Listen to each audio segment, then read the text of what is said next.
Искаш ли бримките от рафия да са чисти и равномерни? Ето коя е основната тайна. Поставяме кълбото в тока специална стойка, така плетенето е много по-удобно. Вискозната нишка се развива лесно и не се заплита. Започваме да плетем.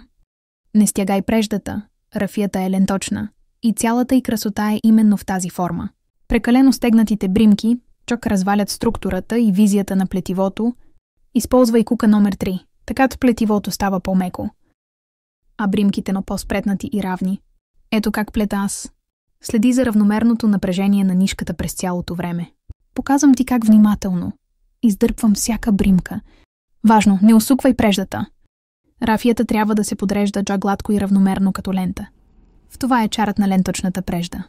Виж, плета платно, така както чоче обикновено се плете с памук или лен, и забележи. Последните 5 бримки се отличават от останалото плетиво. И още един важен момент – изглаждането с пара. Задължително изглади готовото. Изделие с ютия с пара.